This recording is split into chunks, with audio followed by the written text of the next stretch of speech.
बाल दिवस के दिन सभी बच्चे उत्साह से भर जाते हैं। हाँ, ऐसा ही उत्साह और जोश आ गया जंगल के शावक दलों में। और फिर हुआ क्या? पशु पक्षियों के बच्चों ने शुरुआत कर दी एक नई चीज़ की और निकाल डाला जंगल में अखबार।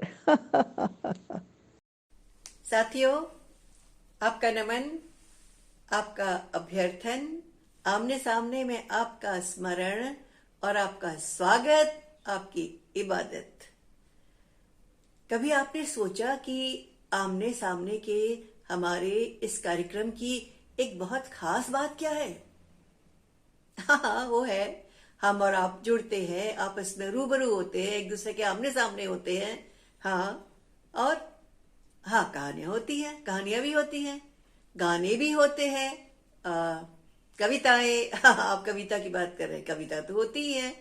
और पहेलियां भी होती हैं, खेल भी होते हैं, तरह तरह के मनोरंजक प्रसंग होते हैं, वार्तालाप होते हैं, हंसी का पिटारा भी होता है। लेकिन इसके अलावा एकदम खास खास खास बात क्या है? अरे भाई, इसे हम जब मर्जी सुन सकते हैं। हम एक बार, दो बार, चार बार, 10 बार, बार बार इस कार्यक्रम को सुन सकते हैं, देख सकते हैं। और किसी भी दिन, सोमवार, मंगलवार, बुधवार, रविवार, जब मर्जी इस कार्यक्रम को दोबारा तिबारा 10 बार देख सकते हैं। और ऐसा लगता है जैसे आपके पास आपका बहुत प्रिय साथी है, प्रिय खिलौना है, जैसे आपकी बहुत मनभावन किताब है, या आपका बहुत अच्छी पत्रिका या अखबार है जो आपके दिल के पास, दिल के करीब है, जो आप उठा सकते हैं, देख सकते हैं, पलट सकते हैं बार बार। तो आज इस बार बार देखे जाने वाले कार्यक्रम की एक नई शुरुआत हो रही है। हम आपके लिए लाए हैं अखबार की बात। हाँ, जंगल में अखबार निकला। अरे, कैसी बात है भाई, जंगल में ये सब कुछ भी होने लगा।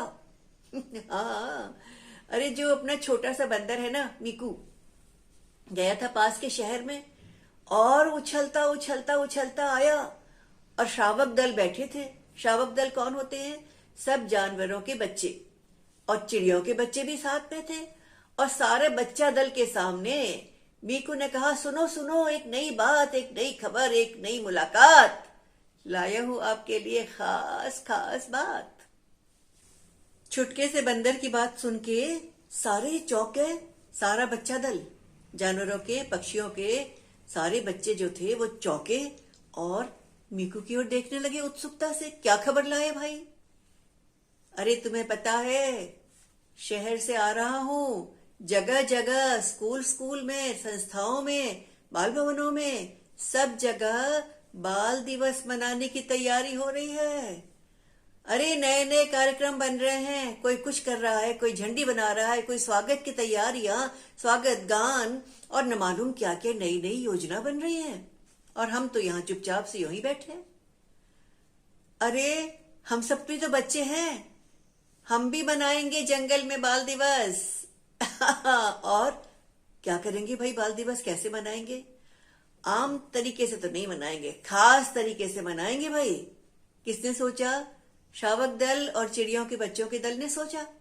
हमारा तो तरीका एकदम नया होगा, अनोखा होगा। सचमुच में स्कूल के और संस्थाओं के बच्चों ने सोचा तक नहीं होगा ये तरीका। और क्या सोचा उन लोगों ने? उन्होंने सोचा, हम लोग जंगल में एक नया अखबार निकाल डालते हैं और सबकी सोच बदल देंगे उससे। क्या सोचा? कि क्यों न नया अखबार निकालें।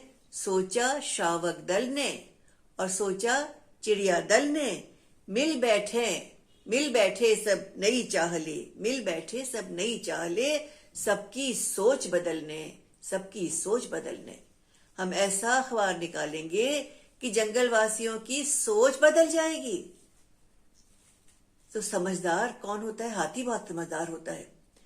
तो नन्हा हाथी जो था, उसने अपनी सूंड उठाई, चिंघाड़ा, और क्या बोला? उसने कहा, ऐसा है कि कोई भी काम करने से पहले क्या जरूरी होता है कि उसके बारे में पूरी तरह से सोच लिया जाए। सोच समझ के योजना बनाकर काम करने में ही समझदारी है। तो नन्हे हाथी की सबने हाँ में हाँ मिलाई और छुटका कबूतर उड़ता उड़ता आया और उसने कहा कि योजना बनाने के पहले क्या जरूरी है कि हमें उसका क्या मकसद होगा, उस अखबार के द्वारा हम क्या चाहते हैं, क्या करना चाहते हैं, ये भी सोच लेना होगा। नन्हे कबूतर ने सुझाया कि हमें सोचना है कि हम क्यों अखबार निकालने की योजना बना रहे हैं। केवल खबर पहुंचाने के लिए, मनोरंजन देने के लिए, या उसके पीछे कोई ठोस वजह है। तो नन्हा खरगोश भी बुद्धिमान माना जाता है, फुदक कर आया और बोला, मेरा सुझाव है कि पहले हमें देखना चाहिए कि जंगल वासियों के अंदर क्या क्या चीज कम है, क्या खामियां हैं, क्या कमियां हैं। और मुझे तो एक बात साफ नजर आ रही है कि हमारे आपसी झगड़े लंबे समय से चले आ रहे हैं। चतुर लोमड़ी संग सारस की बहस न कम होती है और नन्ही चींटी की हाथी से सुलह नहीं होती है। और लोमड़ी वाली कहानी सुनी ना आपने, जब दावत दी लोमड़ी ने सारस को और एक फैले हुए थाल में खीर परोस दी और वो बेचारा लंबी चोंच के कारण खा ही नहीं पाए, लोमड़ी सुड़प गई। तो सारस ने बदला लेने के लिए एक ऊंचे सकरे बर्तन में खाना परोसा, लोमड़ी मुंह ही नहीं घुसा पाई और सारस अपनी लंबी चोंच डालकर सब खा गया। तो ये तो बहस कभी खत्म न होने वाली बहस है। वो खरगोश और कछुए की बहस कभी कम नहीं होती। कछुआ कहता है मैं पहला हूं और खरगोश कहता है मैं तेज दौड़ता हूं, और जबकि कछुआ कहता है कि जीत तो मैं ही गया था, जीत में तो मैं आगे आया था। तो ऐसे किसकी किसकी बहस जो है वो जंगल में चलती है, आप बताएंगे? किसके किसके बीच में आपस में नोक झोंक दुश्मनी चलती है? हाँ बताइए। हाँ, चूहा बिल्ली, बिल्कुल। चूहा भागी और रे बिल्ली काटने को आई। कुत्ता बिल्ली, बिल्कुल ठीक है। और शेर और खरगोश की कहानी तो प्रसिद्ध है, जिसमें खरगोश को शेर खत्म कर देते थे और खरगोश ने शेर को कुएं में डुबा दिया था। और किसकी कहानी? अरे भाई, आपको वो कहानी याद नहीं है जो कौवा और लोमड़ी वाली कहानी थी, जिसमें लोमड़ी ने खुशामदी कौवे की जो है रोटी छीन ली थी? तो इस प्रकार की न मालूम कितने प्रसंग हैं। वो मगरमच्छ और बंदर वाली बात, हाँ, जिसमें मगरमच्छ जो है अपना कलेजा, बंदर का कलेजा मांगने लगा था और बंदर ने कहा मैं से छोड़कर आया हूं किनारे। तो इस प्रकार के इतने सारे उदाहरण हैं जहां पशु पक्षी के बीच अनबन होती है, बहस होती है, तू तू मैं चलती रहती है। तभी मैना घुसी बीच में। मैं ना बोलूं, ऐसा हो ही नहीं सकता मैना का। तो इसलिए उसने कहा, क्या कहा उसने कि अरे याद नहीं है चमगादड़ वाली वो घटना, जब पशु और पक्षियों के बीच में लड़ाई हुई थी, तो चमगादड़ देखता था कि कौन जीत रहा है, उसके पक्ष में वो हो जाता था। क्या होता था? वो कहता था कि उल्टी मति का चमगादड़ भी यही सोचता रहता, पशु पक्षी में किसका पलड़ा बढ़ता किसका घटता। जिसका पलड़ा बढ़ता उसकी ओर वो पहुंच जाता, कहता मैं तो भाई पशु हूं क्योंकि मैं मादा की तरह से बच्चे देता हूं। और जब पक्षी दल जीतता तो कहता मैं पक्षी हूं, मैं तो उड़ता हूं, मैं तो पेड़ में रहता हूं। तो बाद में जब दोनों दल में सुलह हो गई तो उसको नकार दिया गया और वो उल्टा लटक के रहने लगा पेड़ में। तो ये तो कहानी किस्सा अलग है, लेकिन ये नोकझोंक जो है चलती चली आ रही है। और कोयल और कौवे की नोकझोंक का तो एक अच्छा उदाहरण है कि नोकझोंक कोयल कौवे की नित बढ़ती जाती है और कोयल यूं आलस करने से बाज नहीं आती है। कोयल यूं आलस करने से बाज नहीं आती है, अपने अंडों को कहाँ रखाती है? कौवे के घोंसले में रखाती है। कौवा बेचारा उसके अंडों को सेता है, उसमें से बच्चे निकलते हैं, उनको दाना चुगाता है, उनको उड़ना सिखाता है। और कोयल मजे से आलस करके मटर गश्ती करती रहती है। तो भाई ये जो एक कारण है जिसकी वजह से पूरे जंगल में अराजकता है, लोगों के अंदर एक दूसरे के प्रति मैल है, दुश्मनी है, इसको खत्म करना होगा। तो हमें क्या करना होगा, हमें अपने अखबार की नीति ऐसी बनानी होगी कि हम इस दुश्मनी को कम कर सकें। और कैसे दुश्मनी कम होगी भाई? दुश्मनी कम करने के लिए मन में इतना मैला भरा हुआ है, इतना कलुष भरा हुआ है, इतनी मन के अंदर गंदगी है। और हमने क्या किया है, मनुष्य की जो अच्छी आदत है वो तो हम देख नहीं रहे, हम मानव की बुरी आदतों को हम अपना रहे हैं। कोयल ने सुस्ती करनी शुरू कर दी, आलस करना शुरू कर दिया, हमने चुस्ती छोड़ दी, हमने अपना काम छोड़ दिया और हम हर तरह से मैल पाल कर अपने मन में बैठे हैं। और तो और मन की मैल के साथ साथ परिसर भी मैला हो गया है। जंगल में सफाई भी कम हो गई है, आलसी जो हो गए हम लोग। तो क्या हुआ, मन की मैल न कम हो पाई, परिसर भी मैला है। मन की मैल न कम हो पाई, परिसर भी मैला है। कहीं पड़े हड्डी के ढांचे, कहीं पड़े हड्डी के ढांचे और जूठन मल फैला है, जूठन मल फैला है। तो भाई शावक दल को अपनी नीति समझ में आ गई, अखबार निकालने का कारण समझ में आ गया। हाँ, उन्होंने कहा हमारा कारण क्या होगा, हमारा कारण ये होगा कि हम सब जानवरों को इस प्रकार का पढ़ने का सामान देंगे कि उनके अंदर की जो मैल है, आपस का द्वेष है, आपस की जो नोकझोंक होती है, कलह होता है, एक दूसरे के प्रति दूसरों दुश्मनी पाली है, वो सब चीजें कम होंगी, आपस का प्यार बढ़े। और क्या होगा, चिड़िया के बच्चे और पशु के बच्चों ने सोचा कि हम सबसे पहले लोगों के मन को साफ करने के तरीके अखबार के माध्यम से प्रस्तुत करेंगे, निकालेंगे। और जब मन साफ होगा, तन साफ होगा, हमारा पूरा जंगल भी साफ होगा। और जब मन साफ होगा तो क्या होगा, आपस का भाईचारा बढ़ेगा, आपस की समझदारी बढ़ेगी, आपस की संवेदना बढ़ेगी, एक दूसरे के प्रति सहानुभूति बढ़ेगी, एक दूसरे से प्यार होगा, एक दूसरे का सम्मान करेंगे। और फिर क्या हो जाएगा, जंगल में हो जाएगा मंगल। तो भाई ये सोचकर शावक दल ने निश्चय कर लिया कि उनका अखबार निकलेगा। और उन्होंने अखबार का एक अच्छा सा नाम भी सोच लिया। आपके मन में कोई नाम आता है तो बताइए, क्या कहा, जंगल का अखबार? ये तो नहीं सोचा उन लोगों ने। फिर पशु पक्षी अखबार? हाँ, ये भी नहीं था। उन्होंने तो उसका नाम सोचा पावन वन। तो पावन वन क्या बन गया, अखबार का नाम। और इन नन्हे पशु पक्षी के बच्चों ने ऐसा चमत्कार दिखाया, ऐसा चमत्कार दिखाया कि सारी जंगलवासियों को समझ आ गया क्या, कि हमें आपस की मैल हटानी है, आपस का कलुष मिटाना है, आपस का द्वेष नहीं रखना है। और हो गया चमत्कार। क्या हुआ, जंगल में सचमुच में हो गया मंगल। लेकिन शावक दल बड़ा चतुर दल है। शावक दल और चिड़िया दल, उन लोगों ने फिर सोचा।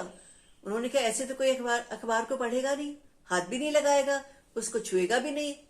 तो हमें जरा सी ऐसी खबरें छापनी चाहिए कि जिसमें कुछ चटपटापन हो, नयापन हो। आखिर चटपटी खबरें छपेंगी तो लोग उसके प्रति आकर्षित होंगे। तो उन्हें पहले आकर्षित तो होने दें, और उसके बाद जब वो आकर्षित होंगे तो देखते हैं अच्छी बातें कहकर उसका क्या प्रभाव पड़ता है। तो सुनिए जरा कि जंगल में अखबार कैसे निकला। और जब अखबार निकला तो उसका प्रचार किया गया। कैसे प्रचार किया गया, जंगल में निकला अखबार, सबने मिलकर किया प्रचार। जंगल में निकला अखबार, सबने मिलकर किया प्रचार।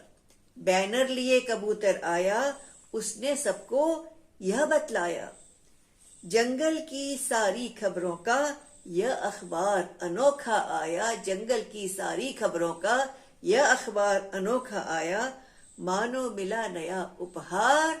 जंगल में निकला अखबार, जंगल में निकला अखबार। क्या क्या था भाई अखबार में, मक्खी मच्छर वाद विवाद, मक्खी मच्छर वाद विवाद, शेर लकड़ बग्घा संवाद। और संपादक चूहे ने खुलकर छापी खबरें कर अनुवाद, छापी खबरें कर अनुवाद। और ताजा खबरों की भरमार, जंगल में निकला अखबार, ताजा खबरों की भरमार, जंगल में निकला अखबार। और क्या क्या खबरें थी भाई, चटपटी खबरें थी बहुत सारी। हाँ, सुनाते हैं। क्या थी भाई चटपटी खबरें? मछली रानी डूब गई है। मछली तो पानी में ही रहती है, तो मछली रानी डूब गई है और आंख सांप की सूज गई है, और बिल्ला मौसा भाग गया है, और बिल्ली मौसी रूठ गई है, बिल्ली मौसी रूठ गई है। बंदर को चढ़ गया बुखार। बंदर को चढ़ गया बुखार, जंगल में निकला अखबार, जंगल में निकला अखबार। और छपी चटपटी खबरें खूब, छपी चटपटी खबरें खूब, और बदल गया जंगल का रूप। जीव जंतु सब पढ़ने भागे, जीव जंतु सब पढ़ने भागे, लगता जैसे छिटकी धूप, लगता जैसे छिटकी धूप। पढ़ना सीख गए परिवार, पढ़ना सीख गए परिवार, जंगल में निकला अखबार, जंगल में निकला अखबार। यानी सब पढ़ लिख के बन गए पारंगत, अब वो तैयार हो गए हैं नई बातों को सीखने के लिए, समझने के लिए। फिर पढ़कर सबको आया ज्ञान, पढ़कर सबको आया ज्ञान, हुआ गलतियों का सब भान, हुआ गलतियों का सब भान, और मन परिसर का कलुष मिटाया, मन परिसर का कलुष मिटाया, अमन चैन पाया सम्मान, अमन चैन पाया सम्मान। और छाई खुशियां अपरंपार, छाई खुशियां अपरंपार, जंगल में निकला अखबार, जंगल में निकला अखबार।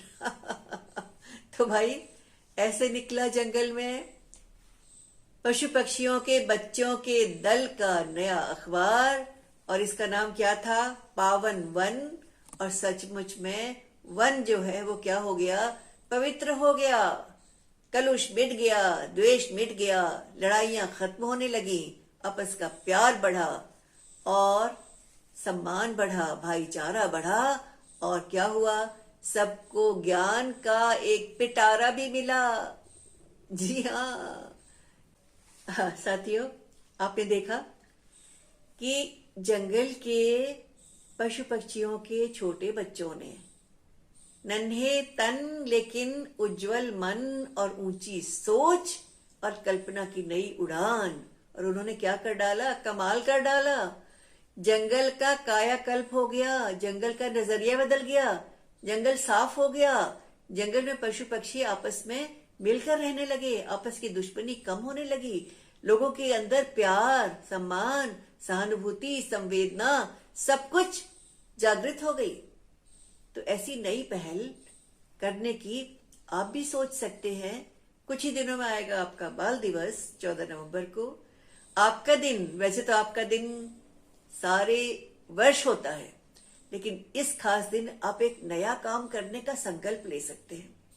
कुछ ऐसा नया काम करें, समूह के रूप में कर सकते हैं, समूह के रूप में करें, अकेले कहना चाहें अकेले कहें, कुछ लिखें, कुछ नया चित्र बनाएं, कुछ नया एक इस प्रकार का मकसद सोचें कि जिससे आप लोगों के अंदर ताकत भर देंगे, उनको स्फूर्तिवान बना देंगे, उनमें ताजगी ला देंगे, उनको एक नई दिशा दिखा देंगे।